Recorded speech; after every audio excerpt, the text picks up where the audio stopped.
ఏదైతే తెలుగుదేశం పార్టీ కార్యకర్తల ఆగ్రహం ఎన్టీఆర్ యూనివర్సిటీ పేరు వైఎస్ఆర్ కాంగ్రెస్ పార్టీ యూనివర్సిటీ అని మారిస్తే, ఇదే వైఎస్ఆర్ యూనివర్సిటీ అని మారిస్తే దాన్ని మళ్ళీ మారుస్తూ ఎన్టీఆర్ హెల్త్ యూనివర్సిటీ నిర్ణయం తీసుకున్నా, ఇప్పుడు తాజాగా ఏదైతే నోటిఫికేషన్ల విషయంలో డెంటల్ పీజీ కౌన్సిలింగ్ విషయంలో doctor YSR university of health sciences అనేటువంటి పేరుతో ఇచ్చిన దాని మీదన తెలుగుదేశం కార్యకర్తలు ఆగ్రహావేశాలు వ్యక్తం చేస్తున్నటువంటి నేపథ్యంలో ఇంటర్నెట్లో దాని మీదన ఆన్సర్ చేసింది హెల్త్ యూనివర్సిటీ.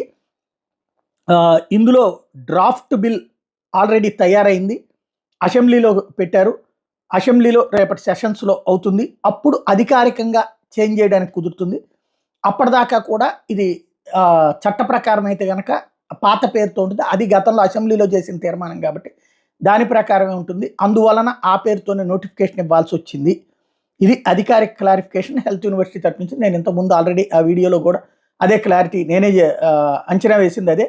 ఎందుకంటే మనం బోర్డులు పగలగొట్టేసినంత మాత్రం, లేకపోతే కనుక బయట స్టేట్మెంట్ ఇచ్చినంత మాత్రం కాదు, చట్టబద్ధంగా చేశారు కాబట్టి చట్టబద్ధంగానే మార్చాల్సి ఉంది అన్నట్టు అదే జరిగింది.